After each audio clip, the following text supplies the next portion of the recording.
East Coast Radio. I almost said Nomuzi. So what do I refer to you as? Moozlie? Moozlie! Moozlie, welcome to East Coast Drive. What's up, guys? Thank you so much for having me. How was your flight? My flight was good. It was Is pretty it? chilled. I'm a sleeper. When I'm in a car or on a plane or wherever I am, I always sleep. So I was like out. I'm always out before, if I'm in an emergency aisle, the lady has to be like, ma'am, please wake up. Like, I need to have this conversation with you. So I just sleep anytime I'm on a plane. So it was cool. So you don't eat plain food? No, unless I'm in business. Then I just have to, do you know what I mean? Then I just have to flex on people a bit. But otherwise, not really. Came in the game at 19. For me, the original V Entertainment. I mean, easily one of the coolest people in our space right now. Album's out. She got her own record label. And yeah, man, I think you are doing amazing things. We were talking off air and I was saying I'm so excited to speak to you because I've wanted to speak to you for the longest time. Thank you. I'm excited to speak to you too because you actually do a good interview.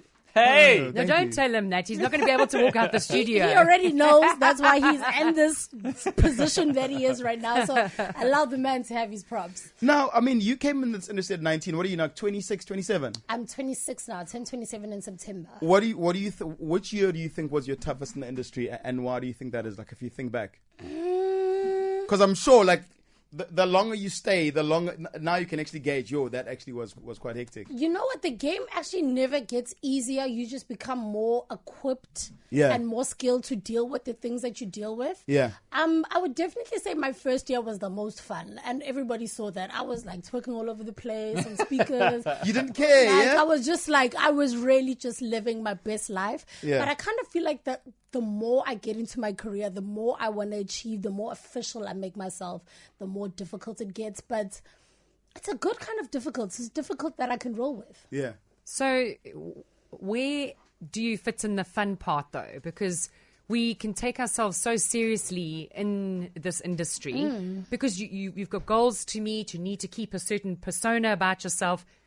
What does Moozlie do to keep fun and also not let it all get to you? Yeah, you know what? I honestly just do what I want to do. You know, a lot of people have hobbies that they know, every Saturday they do this or whatever.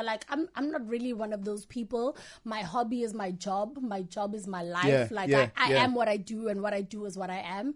So it does get a bit difficult. And it's so crazy because there's so many young people that are coming up, especially in hip hop, your Champagne 69s, Uncle Party Time. And all of these guys are always come on, we used to see pictures of you when you were partying all over the place, and now you're just in the VIP drinking your champagne. What's happening with you? And it's just been there, done that, got the t-shirt, probably even made the t-shirt at some point. You know what I mean? Your levels of fun are kind of changing, but I really just do what I want to do. And sometimes it's me being at home that is my ultimate level of fun. But it's crazy that she's saying this because you're only 26. Yeah. And 26, normally people don't have it together. And this is where you're ripping it apart and you're forgetting to pay rent and you don't pay your car installment. And yeah, it does get a bit hectic, but I think especially when you're in an industry where there's so many eyes on you all the time, one day can be a month.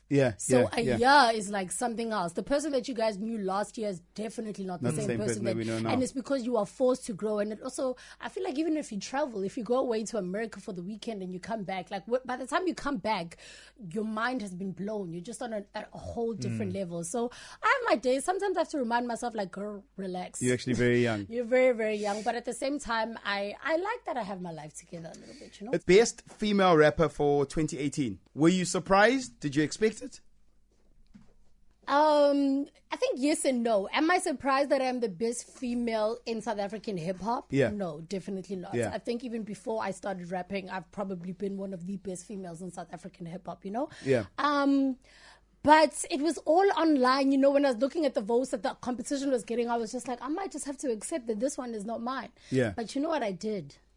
I did a vote-a-thon. in the last second. Oh, My yeah, friends, yeah. let me tell you, if your friends do not support your dreams and they're not willing to see you like winning in that way, and they're not willing to put themselves out there, they are not your friends. They're not real ones. They are not real ones. Like, I had real ones really, really come through for me. And I think when the fans kind of saw that my people were all gathering to make this happen for me, they all got involved. And it was really a huge honor because it was a fan voted thing. So it was really cool. I'm still not happy about the way it was executed, the Drive Dry campaign. And I think, we spoke about it on the phone. Yeah. I think it's a great campaign. I think it's actually, I know so many people that drink and drive. And back in the day, I was one of those people. But when I saw it and I saw the video and I looked at it, man, for me, it triggered like so many people that I've lost, like so many things. And then it almost took away what the campaign meant. Like, I get it's about not drinking and driving. But now that you've looked at it and if you had to calm down and people left you alone, if you had to go back, would you handle the campaign the same way with the fake accident?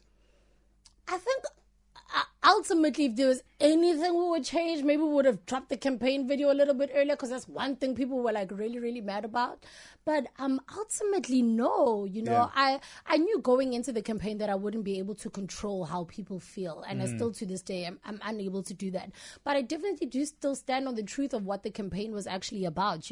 I think it was undoubtedly one of the most prolific campaigns, whether it was for drinking or driving, but just campaigns in history. Just be aware. And I think we've all seen those adverts, those drive alive, drive whatever. No, they're boring and they don't work. You change the channel immediately. But this one actually sparked a conversation. And ultimately, whether you liked the campaign or you didn't like the campain, the message behind it was correct. And I think ultimately that's all I can hold on to. So, Moozlie, rumors are you're obviously dating now and you're in love. This is not a rumor. This is a fact. Oh, it's a fact? Yes. Okay, so dating, and you dating, obviously, he's your manager as well as someone that dates, which means you guys spend all the time together. Yeah. Please explain, like, how does that work? Like I'm trying to imagine if me and Mags were dating. Sorry, G-Dog. It could be me and you as and well. Then, I never know. You never know. If me and one of them were dating, look, I'm cool with hanging out with them for 3 hours, but I don't want to see them outside of work. Like, Moozlie, and also because of your job, you travel. So you travel together. First of all, how do you separate business to our time? And how do you handle if you guys are fighting and then you have to come in here and then you must go sit, like, worst fight where maybe there was an interview and you guys are fighting, but now you must still carry on. Oh, just before this one, no, I'm joking. Oh. I'm joking, but it definitely does happen. But the thing about it, and I always say this, is that a lot of people that work together, that are in relationships, it often happens out of necessity. Yeah. Like one person suddenly, especially in the entertainment industry, like maybe the girl suddenly becomes this big singer or the guy suddenly becomes this big rapper, and they need the assistance of somebody that they trust. So they rope. This person now has to quit their life, quit what they were doing, what they've been building, to now help this person. Whereas with me and Sbuda, it's different in the sense that he's always been an artist manager and I've always been an artist. Before working with me, he worked with Deleuze. Before working with Deleuze, he worked with AKA. And he's before been that guy for a long time. So he's always been in the industry, And for me, why I trusted him and decided to work with him is that he was telling me things that other people were just not telling me. Yeah. Like other people were kind of just telling me like, sell yourself short. This is the game. This is how it works. And he was the only person who was like, yo, set yourself up. This is what you need to do. This is the life that you're trying to live. And you so need someone like that to have your back. You need someone like that that's going to tell you the obvious that you know, but you're not putting in action. Exactly. Who made the first move? He did. When you say made the first move, like what happens? Are you guys in studio? And you're like, yo, this guy. It's late at night. No. So he was working with AKA at the time, and AKA was obviously like super big, popping off, and I was working at MTV. So we were interviewing AKA almost like every second week. Yeah. I was with AKA all the time. So naturally, Sbuda was always there. And Did AKA, you go, hey, this AKA's is the guy. got a kind of a, he's got a thing, yeah. He's got a bit of a thing. So I was like, okay, if I want to get to this guy, let me be friends with this guy. But I didn't know that Sbuda was like, yes, this is going to be my through ball. Hey! He was using it for ulterior motives. Hey, he's the man. But it kind of worked out, I think, because we were friends for like a few months. And I remember the first time we actually hung out. I remember we were driving in the car. I thought you were going to say, I remember the first time we kissed. No. The first time we hung out. Okay. The first time we hung out, I remember looking at him and I was just thinking, like, this person is going to be in my life for a while. I didn't think romantically or whatever, but I just knew, like, this is a dope person. I love the way his mind works. I'm loving the time Marriage? that I'm spending with him. That's going to happen. That is definitely in the cards. Wow. That's something Have you that chatted about it? We've chatted about it. We do chat about it all And the time. kids and We want kids. We want super talented kids that are going to really? like be super amazing. We talk about it all the time. So Bongani and myself and Gareth have chatted, and we're very, very happy to carry the veil down down the aisle. So if you need any assistance, then we're there. Baby, if you bring that microphone, you can do whatever. You can do whatever. You can Mostly, be I there. think most important for me, first of all, you've got an amazing album. That's why I haven't even spoken about the album. You've got an amazing album. If I've never listened to your album before, what would you say to me to go through and check it out? You know, and like incredible collaborations with people that are new, some people that you don't know, like Fresh Click, they helped me write a song. Then people that you obviously know, like AKA and Younger and Youngster CPT. So Kid it's X, just- it's yeah. really, really incredible. Also, I think for me as an independent artist, the quality of work that I was able to produce was really something that I'm incredibly proud of. And it reflects so well, not only for myself, but other female hip hop artists, which I think is something that Well done. everything that we do, especially as female hip hop artists, they like, if you mess up, they're like, all girls are like that. Or if you do well, it kind of shines a paint you the good same light, bright, you yeah. know? So I'm really proud of it. I think it's a great reflection of who I am. It won me an award. So yeah, please check it out. And I think just for me, first of all, thank you for taking the time to come all the way from Joburg to come to Durban. No, halal. Yeah, man, we love your work and we love your honesty. So Thank you. shout out to you and good luck.